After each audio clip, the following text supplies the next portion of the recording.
오늘 우리가 말씀 읽기에 따라 함께 살펴갈 본문은 구약성경 욥기입니다. 그 중에서 38장의 말씀을 우리가 함께 읽어가게 될 텐데요. 구약성경 욥기는 너무나 잘 알고 있겠습니다만 우리가 다 이해할 수 없고 바라볼 수 없는 하나님의 섭리라고 하는 것을 잘 보여주는 구약 성경 중에 하나입니다. 그래서 대단히 이해하기도 어려운 본문 중에 하나가 바로 이 욥기입니다.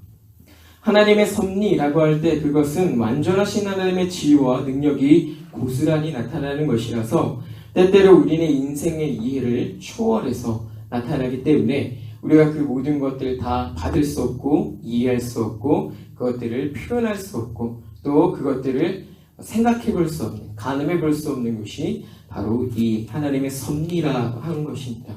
그래서 때때로 구약성경과 신약성경은 그것들을 두고서 오묘하다라고 표현을 하고 있고 우리의 선배되는 종교개혁자들도 이러한 오묘한 하나님의 섭리와 관련해서는 믿을 것이지 그것들을 판단하거나 그것들에 대해서 뭔가 발견하려고 하거나 하는 것들과 관련해서 쓸데없는 호기심이라 라고 표현할 만큼 굉장히 하나님만이 보여주시는, 하나님만이 하실 수 있는 독창적이고 하나님의 것으로서 우리에게 소개가 되고 있는 게 바로 이 하나님의 섭리입니다. 그런 하나님의 섭리가 이 욥기에 너무나 잘 표현되고 있고 또 기록되어져 있기 때문에 우리가 이 욥기를 읽어가면서 내용은 알겠는데 무슨 내용인지는 알겠는데 이게 대체 그래서 뭐냐? 라고 하는 대답을 하기가 참 어려운 게 바로 욥기입니다. 그래서 하나님의 섭리를 경험하면서 하나님의 섭리를 바라보면서 그 하나님의 섭리를 다 이해할 수 없기 때문에 대체 이 욥기가 무엇이냐라고 하는 질문을 끊임없이 하게 되는 거죠. 성경을 욥기를 처음부터 끝까지 다 읽었습니다. 그래서 욥은 왜 고난을 받은 것이지? 이 질문이 남습니다. 하나님의 독특한 섭리고 하나님의 독특한 일하심인 건 알겠단 말입니다. 다 읽었는데 욥이 고난받았구나, 잘됐구나 라는 거 하는 거 알겠는데 그래서 왜 고난을 받은 거지? 라고 할 때 거기에 대해서 뭔가 하나의 특별한 대답을 내놓기가 대단히 어려운 게 욥기입니다. 그래서 어렵습니다. 이러한 질문에 대해서 결국 우리가 할 수 있는 답이라고 하는 것은 그것이 하나님의 섭리였고 그것이 하나님의 기뻐하는 뜻이었다라고 하는 정도밖에 말할 수가 없는 게 바로 이러한 본문을 읽어가면서 경험하는 어려움입니다. 우리는 이러한 성경을 통해서 그렇구나, 창조주 되시는 그 하나님과 피조물 되는 우리와의 간격, 그것이 바로 이만큼 큰 것이구나 라고 하는 걸 또 한편 깨닫게 됩니다. 고작 우리는 하나님의 뜻이라고 하는 그 표현 말고는 이 하나님의 뜻에 대해서 뭐라고 할 수 있는 능력이 없는 사람들이라. 거기에 대해서 구체적으로, 거기에 대해서 뭔가 특별하게 얘기할 수 없을 만큼 우리는 굉장히 연약하다, 비루하다라고 하는 것을 우리가 이러한 본문을 읽어가면서 확인하게 됩니다. 그래서 하나님의 섭리를 이제 바라보면 이러한 하나님의 섭리는 아까도 말씀드렸습니다만 하나님의 완전한 지혜와 능력이 나타나는 것이기 때문에 우리가 단순하게 생각하거나 아니면 어느 정도 넘겨짓거나 아니면 너무나 막연하게 하나님께 탓을 돌리는, 그렇게 하면 안 되는데 아까도 말씀드립니다만 애석하게도 우리는 그렇게 할 수 있는 사람들이 아니라서 하나님의 뜻을 명확하게 구분하고 알아낼 수 있을 만한 능력이 있는 사람들이 아니라서 이러한 실수들을 너무나 자주 반복하고 사는 겁니다. 살아가다 보면서도 여러분 그러한 거 경험하지 않으십니까? 어떤 일을 경험을 했어요. 왜일까라고 할 때 그냥 하나님의 뜻이야. 누군가에게 권면할 때도 그렇고 내 입장을 생각할 때도 그렇고 너무나 막연하게 하나님께서 그렇게 하시니까, 아니면 그냥 하나님의 뜻이야. 다 알 수 없지만 그렇게 말을 하는 겁니다. 넘겨짓기도 하는 것이고요. 그래서 이 섭리라고 하는 것은 우리가 깊게 고민해야 되는데 깊게 고민하면 고민할수록 잘 모르겠는 게 섭리라. 그래서 욥기가 이해하는 것이 참으로 쉽지가 않다 이겁니다. 이러한 면에서 이러한 욥기가 구약성경 가운데 시가서로 구분되고 있다는 것은 참으로 주목할 만한 부분입니다. 왜냐하면 결국에 욥기에 이렇게 잘 나타나고 있는 하나님의 섭리라고 하는 것은 인생의 어떤 판단이나 이해 혹은 동의를 필요로 하기보다는 성도가 목소리를 높여서 힘껏 찬양해야 되는 것임을 이 욥기가 가르쳐주기 때문입니다. 시가서는 하나님의 지혜를 찬양하고 하나님의 놀라운 능력을 찬양하는 것이란 말입니다. 하나님의 섭리를 바라보면서 그것들을 이해하려고 하거나 그것들을 판단하려고 하거나 그것들을 어떤 동의하려고 하는 그런 것보다 먼저 그것들을 찬양해라. 그것이 이 욥기가 가르쳐주고 있는 대단히 귀중한 내용 중에 하나가 되는 겁니다. 그래서 우리는 흔히 하나님의 섭리를 경험하면서 왜? 라고 하는 질문과 거기에 대한 끊임없는 대답을 하려고 하지만 그것보다 먼저 할 것은 그 오묘한 하나님의 섭리, 그 완전하고 우리가 측량할 수 없는 하나님의 능력과 지혜를 찬양해라 라고 가르쳐준 것이 이 욥기가 우리에게 보여주고 있는 중요한 대목입니다. 예를 들어서 우리가 에스더를 지난번에 읽었으니까 기억을 해보시면 알겠지만 하만의 일화를 보면서도 우리는 왜라는 질문을 가질 수 있습니다. 왜 하나님께서는 그 하만의 계획을 그렇게 진행되도록 두셨을까? 거기에 대해서 우리는 질문을 하고 거기에 대해서 뭔가 대답을 하려고 하지만 하만의 계획이 그렇게 가다가 자기의 꾀에 자기가 이렇게 거꾸로 넘어지고 인생이 예상할 수 없고 인생이 계획할 수 없는 놀라운 방법으로 하나님께서 자기의 백성을 구원하시고 하나님께서 자기의 백성을 건지시는 것을 보면 우리는 그 놀라운 솜씨에 감탄할 수밖에 없고 그 놀라운 솜씨를 찬양할 수밖에 없는 걸 우리가 확인한단 말입니다. 이 욥기는 마치 그와 같은 것을 우리에게 요구하는 겁니다. 하나님의 어떤 특별한 일하심과 능력을 경험하면서 너희의 보잘것없는 이해와 능력으로 그것들을 판단하고 재고 이해하려고 하기보다 그 오묘한 솜씨를 찬양해요. 우리가 할 것은 그것들을 판단하고 그것들을 뭔가 하기보다는 찬양할 것이다. 이것들을 우리에게 분명히 가르쳐줍니다. 그래서 하나님의 섭리 가운데 왜라고 하는 질문과 어떤 거기에 대한 대답보다도 하나님에 대한 찬양이 우선이고 그리고 난 이후에야 왜 그리고 거기에 대한 대답이 의미가 있다라고 하는 것을 이 욥기가 가르쳐줍니다. 실제로 오늘 우리가 읽은 이 본문을 보면 앞서서 이제 욥의 세 친구와 엘리후라고 하는 사람이 이제 욥에게 많은 발언들을 한단 말입니다. 제법 긴 장을 통틀어서 욥에게 끊임없이 묻고 답하고 네가 왜 그런 처지에 있을지 생각해보자. 이것 때문일 거야 라고 하는 어떤 대답을 끊임없이 하지만 오늘 이 본문 가운데 하나님이 그것들을 두고 뭐라고 하시는 겁니까? 무지한 말로 어둡게 한 죄가 누구냐? 왜라고 하는 질문과 거기에 대한 대답보다도 중요한 것은 그 오묘한 솜씨를 찬양할 것이고 그 오묘한 솜씨를 찬양할 때 비로소 왜라고 하는 것과 거기에 대한 대답이 의미가 있고 또 깨달아진다 이겁니다. 참 놀라운 일입니다. 고민하고 거기에 대해서 대답을 찾아보려고 애를 쓸 때는 보이지 않았는데 그저 그 하나님의 놀라운 솜씨를 찬양하고 났을 때 거기에 대한 대답이 보이더라. 아, 그렇구나. 하만의 계획을 보십시오. 왜 그럴까? 대답을 끊임없이 했을 때 그건 해결이 되지 않습니다. 그러나 이 얼마나 하나님의 놀라운 솜씨인가 라고 하는 거를 우리가 찬양을 했을 때 대답이 되는 겁니다. 그렇구나. 하나님은 우리의 생각을 뛰어넘어서 일들을 하시는 분이구나. 사람이 가지고 있는 능력이라고 하는 것은 정말 보잘것도 없어서 아무런 힘도 쓰지 못하는구나 라고 하는 걸 우리가 발견한단 말이죠. 하나님의 솜씨를 찬양해요. 그것이 하나님의 섭리를 대할 때 우리의 태도라고 하는 겁니다. 그래서 하나님의 섭리를 고민하는 중에 욥 자신도 그렇고 욥의 세 친구도 그렇고 엘리후라고 하는 사람도 그렇고 이 하나님의 계획에 대해서 하나님의 놀라운 숨겨진 이 뜻에 대해서 발견하지 못한단 말입니다.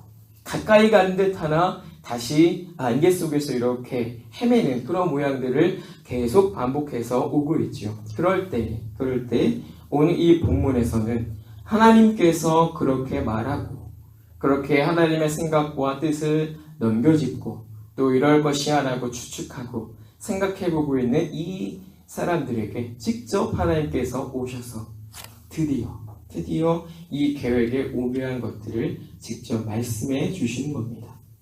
욥이 그렇게 어렵고 힘든 상황을 건너던 중에 그렇게 지나던 중에 하나님께서 욥을 대변하지 않으셨단 말입니다. 이렇게 거의 끝에 이르러서야 하나님께서 직접 이 욥을 대변하신다 이겁니다. 오늘 본문을 보면 이렇게 신음하고 힘들어하는 욥에게 드디어 하나님이 오셔서 말씀을 하시는데 언제 말씀하시는가 보니까 그때에 말씀하고 있다라고 하는 걸 볼 수 있습니다. 그때 이 그때가 언제인가 보니까 앞서서 엘리후라고 하는 사람의 발언이 마치고 난 다음에 하나님께서 이 말씀을 이어가고 있다라고 하는 걸 확인할 수 있습니다. 그러니까 이전에 발언을 계속해서 해왔던 욥의 세 친구들에 비해서 사실 이 엘리후라고 하는 사람은 어떤 사회적인 위치도 조금 부족하고 또 이 친구들에 비해서는 굉장히 나이가 어리다라고 할 수 있을 만큼 굉장히 젊은 사람이 이 하나님에 대해서 논쟁한단 말입니다. 하나님에 대해서 논하고 있단 말입니다. 그러한 사람이 나타나서 하나님에 대해서 이렇게 말씀을 하고 있는 것인데 굉장히 한편으로 보면은 지혜로워 보이는 그런 사람이 이 엘리후란 말이죠. 그런데 무엇입니까? 이 엘리후라고 하는 사람의 말이 효과가 있습니까? 없습니까? 없어요.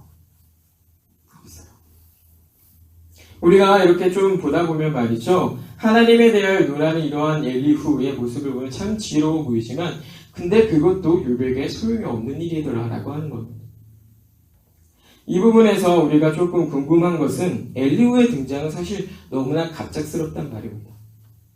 앞에서 욥의 세 친구들이 끊임없이 그렇게 얘기를 하고 또 존경받는 사람들로서 하나님에 대한 지식을 가지고 욥에게 말을 하고 또 이렇게 논쟁을 하는 가운데 갑자기 이 엘리후라고 하는 사람이 떡하니 나타났는데 그가 하는 발언이 뭔가 효력이 있고 뭔가 그들과 다르다면 좀 뭔가 이해가 될 만할 텐데 이 등장의 이유가 우리가 이해할 수 있을 만한데 너무 뜬금없이 나오는데 그가 한 발언조차도 욥에게 사실은 소용이 없는 말이라서 우리가 대체 왜 갑자기 이 엘리후라고 하는 사람이 튀어나왔는가 라고 하는 고민이 들게 만든 어떤 그런 대목이 바로 이런 부분이란 말입니다.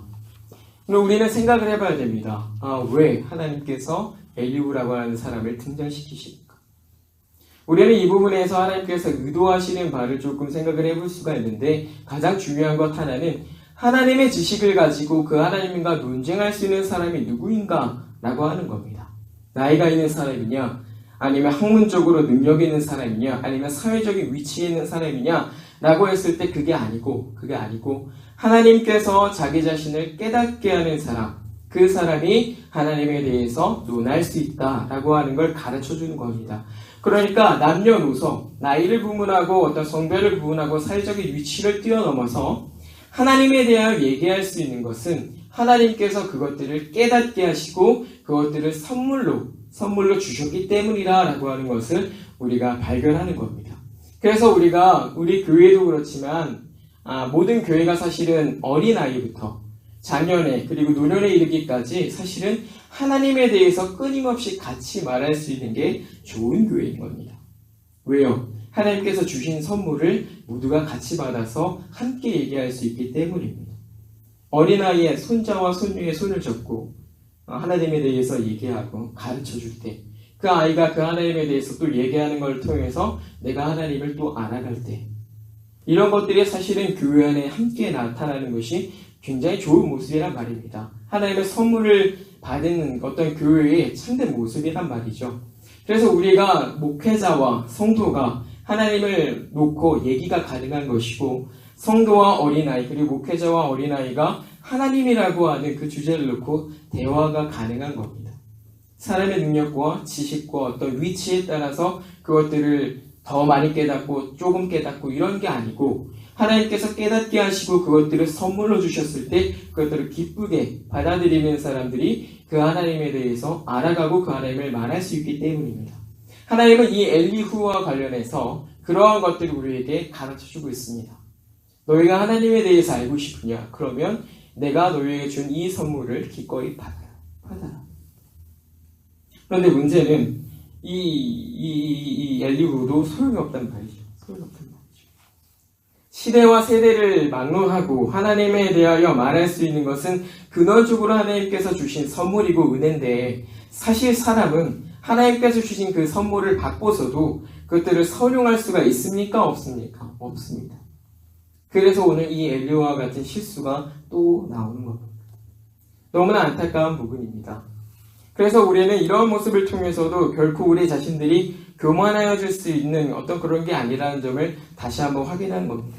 목회자로서는 저도 그렇고 성도로서 여러분도 그렇고 직분을 받은 사람으로서도 그렇고 어린아이도 그렇고 하나님께서 주신 선물을 받았으나 그것들을 선용할 수 있지 못한 여지가 충분하기 때문에 늘 겸손하되 하나님 앞에 성심껏 나아가야 된다라고 하는 것들을 한 번 더 교훈을 받는 것이죠. 이렇게 사실상 욥에게 크게 도움이 되지 않고 있는 상황에서 하나님께서 직접 나오셔서 이제 말씀을 하시는데, 이제 욥이 그동안 왜 내가 이런 어려움을 당하는 것이야 라고 고민하는 것이 해결이 되겠구나 라고 생각을 했더니 하나님께서 말씀하시는 게 뭡니까? 갑자기 창조 질서를 말씀하시면서 누가 이 일을 했느냐? 너는 그 일을 할 수 있느냐? 대답해보라. 이것들을 물으시는 겁니다.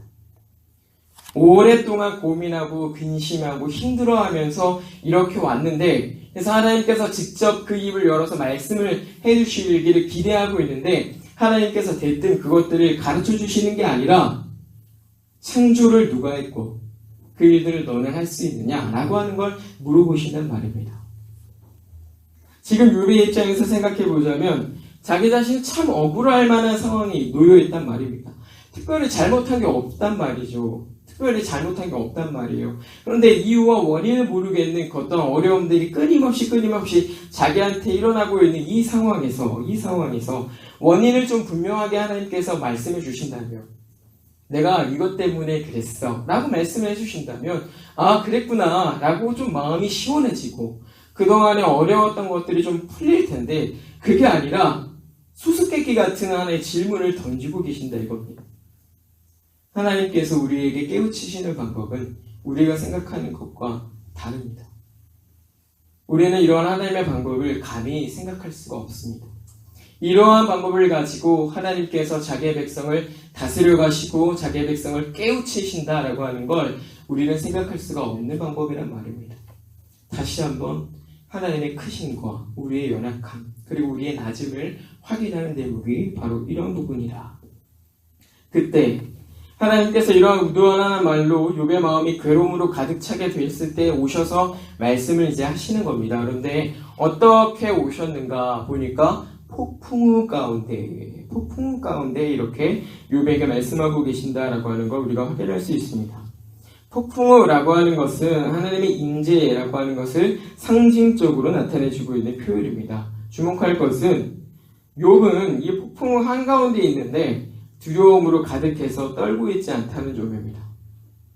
폭풍우 그 한가운데 하나님을 만나고 있어요.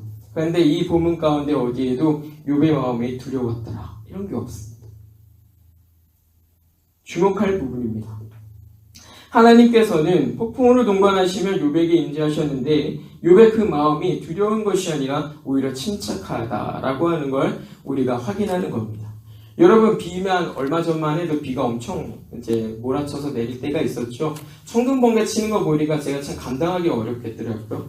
비도 많이 오고 그럴 때 운전하려고 하다 보니까 차에 성해가 엄청 많이 끼고 참 감당할 수가 없는 어떤 그런 그 위기감을 느끼고 혹시 사고 나는 건 아닐까 이런 생각을 할 만큼 우리는 그런 보잘것없는 비 조금에도 이제 두려워 떤단 말입니다. 두려워 떨 수 있단 말입니다. 그런데 폭풍 그 한가운데서 욥이 침착하고 평안하더라라고 하는 건 대단히 놀라운 부분입니다. 어떻게 욥이 그럴 수 있었는가 생각을 해보면 사실 욥이 그렇게 잘나서 그럴 수 있었던 건 아니라는 거 우리가 확인할 수 있습니다. 왜냐하면 우리가 이전에 이미 출애굽한 이후에 모세와 그 백성에게 임재하셨던 하나님의 모습을 보면 알 수 있습니다. 하나님께서 영광 중에 임재하셨을 때 그 산이 다 구름과 또 폭풍 같은 것들로 덮였단 말입니다. 그럴 때 이스라엘 백성이 두려워 떨지 않도록 하나님께서는 떨지 마라, 나다 라고 가르쳐 주셨고 그들의 마음이 두려워 떨 수 있을 때 하나님께서는 오히려 그 마음을 다독이시고 침착하게 하시고 또 부드럽게 하셔서 하나님을 편하게 대면할 수 있도록 하나님께서 그 마음을 열어주셨단 말입니다. 오늘 욥이 그런 상황에 있는 겁니다. 폭풍 가운데 하나님께서 임재하셔서 너무나 두려워 떨어야 되는 그 순간이지만 하나님께서 오히려 그 욥의 마음을 부드럽게 이렇게 만져주시고 또 그 마음을 침착하게 하셔서 두려움이 떨어서 두려움으로 가득해서 하나님을 보는 것이 아니라 무엇보다 편안하고 부드러운 마음으로 그 하나님을 만날 수 있도록 하나님이 그렇게 해주시더라라고 하는 겁니다. 실로 우리가 참으로 감사해야 되는 대목이 이겁니다. 오늘날 우리 성도들 예배당에 나올 수 있는 이유 바로 이겁니다. 예수 그리스도의 보혈, 예수 그리스도의 대속의 은혜. 그것이 있기 때문에 하나님께서는 우리의 죄악과 관련해서 우리가 두려워 떨지 않게 하시고 오히려 부드럽고 침착한 마음으로 하나님 앞에 나오게 하셨단 말입니다. 우리를 품에 안으시려고 그 희생과 대가를 치러주신 하나님이 오늘 이 본문에서도 잘 보이고 있는 겁니다. 실로 우리는 하나님의 임재 앞에 섰을 때 거짓없이 드러날 우리 스스로의 죄악을 두려워해야 됩니다. 남들은 모르는 그러나 나는 알고 있는 더럽고 추악한 생각과 마음이 있단 말입니다. 어찌할 수 없는 그런 한 점의 오점 같은 것들이 우리 안에 늘 있단 말입니다. 우리가 하나님 앞에 섰을 때 떳떳할 수 없는 이유는 바로 그겁니다. 여러분 하나님 앞에 섰을 때 우리 스스로가 떳떳할 수 있으면 여러분 자범죄를 범하시면 안 돼요. 죄 지시면 안 된단 말이에요. 근데 우리는 죄를 짓는단 말입니다. 그게 본래 우리 모습이야. 우리는 원래 죄짓기를 기뻐하고 우리는 원래 그렇게 죄악에 따라가기를 기뻐하는 사람들입니다. 그런데 하나님께서 우리 안에 은혜를 주시고 우리의 마음과 우리의 생각을 바로 바꿔주셔서 그러한 일들을 하지 않도록 끊임없이 우리를 책망하시고 때로는 부드럽게 감싸시고 하기 때문에 우리가 늘 그 하나님의 길을 따라서 가는 겁니다. 그런데 우리의 본성과 우리의 어떤 완악한 모습들은 죄짓기를 기뻐하기 때문에 자범죄가 끊임없이 나오는 것입니다. 하나님 앞에 섰을 때 떳떳할 수 있는 사람은 아무도 없습니다. 그러나 우리는 그걸 걱정하지 않습니다. 왜요? 예수 그리스도의 대속의 은혜, 그 놀라운 사랑이 우리 앞에 있지 않습니까? 예수 그리스도께서 친히 피를 흘려서 내가 너를 사랑한다라고 하는 그 하나님의 사랑을 확증하여 주시지 않았습니까? 그래서 우리는 두려워 떨지 않는다. 오늘 이 복음 가운데서 하나님은 그렇게 교회에 주시는 특별한 사랑을 잘 보여주고 있다라고 하는 겁니다. 그러니 우리는 어떤 순간과 어떤 상황에 있다 할지라도 이 하나님의 사랑이라고 하는 것을 늘 이 마음 가운데 가득 채워서 그것을 힘입어 살아야 되는 사람임을 우리가 잊어버리면 안 됩니다. 왜 내 삶이 이렇게 고나고 왜 내 삶이 이렇게 힘들고 이럴 때 이 하나님의 사랑으로 가득하시란 말입니다. 내 삶이 너무나 잘 나갈 때도 하나님의 사랑으로 가득해서서 겸손하시란 말입니다. 쓸데없이 내 마음대로 막 가지 마시고요. 이것이 하나님 앞에 살아가는 성도의 태도고 성도의 삶이라고 하는 겁니다. 궁금한 것은 하나님께서 이렇게 오셨는데 왜 창조 질서를 물어보실까라고 하는 겁니다. 그것은 인생의 하나님의 창조 질서를 다 이해할 수 없음에도 불구하고 창조의 성격이 어떻습니까? 완전하고 선하고 이 인생에게 모든 인생에게 유익하단 말입니다. 여러분 창조 세계를 살아가고 있습니다. 교인들만 봅니까? 성도들만 봅니까? 아닙니다. 계절의 변화 교인들만 성도들만 경험합니까? 아닙니다. 우리가 먹고 마시는 것 즐겁게 하는 것 교회의 성도들만 누리고 살아갑니까? 아닙니다. 교회도 누리고 살아가지만 그렇지 않은 자들조차 그 은혜를 맛볼 수 있게 하신단 말입니다. 그렇게 창조라고 하는 것은 완벽하고 선하신 데다가 가장 놀라운 어떤 능력들을 잘 보여주고 있는데 마치 하나님의 섭리라고 하는 것은 그것과 같아서 우리가 창조를 이해할 수 없고 우리가 창조를 다 알 수 없지만 섭리도 하나님께서 완전한 것을 나타내 주시고 선한 것을 보여주시는 것으로 우리에게 유익하다라고 하는 점을 가르쳐 주시는 겁니다. 섭리라고 하는 것을 넘겨지지 않고 창조를 바라봐라. 그러면 지금 네 앞에 있는 네가 경험하고 있는 그 문제의 해답이 보일 것이다. 그렇군요. 창조를 바라보니까 놀라운 하나님의 솜씨가 그대로 나타나 있습니다. 나는 거기서도 그것으로부터 많은 유익을 얻고 살아가는 사람이란 말입니다. 감사하시죠? 그럴 때 그 섭리가 이해가 됩니다. 그렇구나. 내가 알지 못했을 뿐이지 나를 인도하시고 내 안에 섭리하시는 그 하나님은 참 좋은 일을 하고 계시는 분이시구나. 나에게 가장 좋은 것과 나에게 가장 필요한 것과 나에게 가장 유익한 것들로 그렇게 나를 이끌어 가시는구나 라고 하는 걸 확신하게 되는 겁니다. 그래서 하나님께서 창조를 물어보시는 겁니다. 섭리라고 하면 보입니까? 눈에? 이렇게 해서 보시면 보이시나요? 아니시죠? 섭리도 안 보이는 일이지만 보일 수 있다. 무엇을 통해서? 창조를 통해서. 우리는 자꾸 눈으로 뭘 봐야 돼요. 뭘 증거가 있어야 돼요. 도마를 보십시오. 제자들 보십시오. 하나님께서 우리를 도와주시기 위해서 깨달을 수 없는 그 오묘한 하나님의 이치와 섭리를 확신하게 하기 위해서 우리에게 창조를 보여주시고 창조를 알게 하시고 그것과 동일하게 우리 안에 역사하시는 하나님의 솜씨를 깨닫게 하시더라 이겁니다. 그러니 여러분, 하나님의 섭리 안에 살아가시면서 지나치게 두려워하지 마십시오. 평안하십시오. 평안. 우리가 하나님의 섭리 안에 있기 때문에 그저 우리는 어떤 어려움이나 어떤 불리한 일을 경험하면서 낙심할 이유가 없는 겁니다. 그저 하나님의 이 섭리를 경험하고 살아가면서 번영할 때는 감사할 것이고 역경에 처했을 때는 인내할 것이고 미래에 대한 우려 속에서는 하나님 앞에 평안을 구하면서 그렇게 살아가면 되는 것입니다. 두려워하지 마십시오. 뭘 걱정을 하십니까? 하나님의 솜씨는 우리의 것보다 훨씬 크고 우리가 생각할 수 없는 방법으로 이미 일하고 계신단 말입니다. 그래서 우리가 고난도 기쁘게 받을 수 있는 겁니다. 사도가 괜히 고난해받으라 하는 게 아닙니다. 너희 한번 고생해봐라. 나도 고생했으니까 너희도 고생해야 돼. 이렇게 하는 게 아니란 말이죠. 고난에 처했을 때 비로소 하나님의 빛나는 솜씨가 우리 안에 더 밝히 드러나는 겁니다. 그동안에 우리가 한 줄 알았어요. 내가 한 줄 알았어요. 내가 이렇게 한 줄 알았어요. 그런데 고난과 역경 가운데 딱 처해보면 그게 아니라는 걸 분명히 합니다. 내가 한 거 아니었구나. 내가 한 거였으면 잃어버리면 안 되잖아요. 주시는 이도 하나님이시고 거두시는 이도 하나님이시더라. 그래서 고난이 우리에게 참으로 큰 유익이라고 하는 겁니다. 그렇기 때문에 우리가 이러한 하나님의 섭리를 경험하면서는 소위 하나님 앞에 우리의 모든 것을 맡겨드리는 삶을 사는 것이 지혜로운 일이다라고 하는 걸 우리가 이런 내용을 통해서 확인하는 겁니다. 사랑하는 성도님들, 오늘 본문을 통해서 우리는 하나님의 섭리라고 하는 것을 배웁니다. 하나님의 섭리라고 하는 것은 우리가 판단할 것이 아니고 그저 가장 높여서 찬양할 것임을 여러분 분명히 기억하시길 바랍니다. 하나님의 섭리는 거룩하고 지혜로운 것이고 능력 있게 이 만물을 보존하고 통치하시는 하나님의 지혜와 능력이 나타나는 것입니다.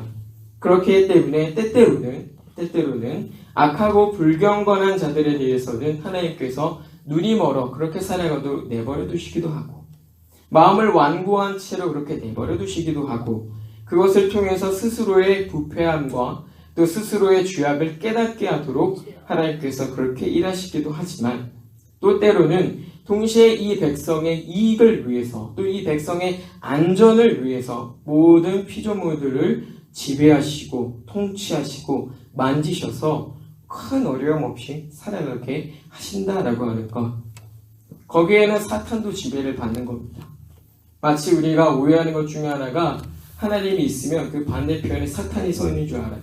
아니에요. 사탄도 하나님의 지배 아래 있는 겁니다. 욥기를 보십시오. 처음에 사탄이 고소합니다. 욕하면 이렇게 뺏고 저게 하면 안 믿을걸요? 네, 하나님 뭐라고 하세요? 생명은 건드리지 말고 네 마음대로 해봐라. 사탄이 하나님의 허락을 받고 나서야 욥에게 가서 욥을 어렵게 합니다. 그리고 사탄이 그 욥의 생명은 조금 더 털끝 하나도 건드리지 못합니다. 하나님과 마치 사탄이 반대편에서 똑같은 위치에 서 있는 것처럼 생각하지 마십시오.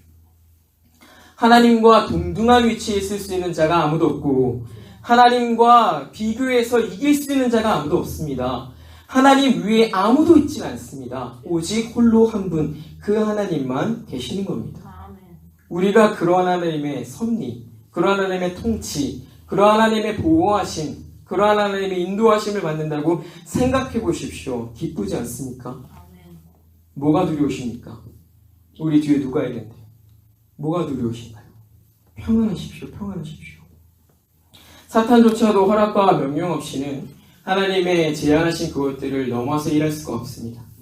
아무리 그가 이 신앙을 빼앗고 도둑질하려고 해도 하나님께서 그것들을 꽉 붙잡고 다시 찾아오시면 빼앗아갈 수가 없는 일입니다.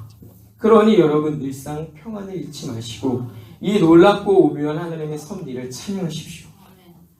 교만하게 살아가는 나를 치셨구나 감사하시고 이러한 어려움 가운데 있는 나를 높여주셨구나 감사하시고 나를 이렇게 인도하시고 호흡을 이어가게 하시는구나 감사하시는 말입니다.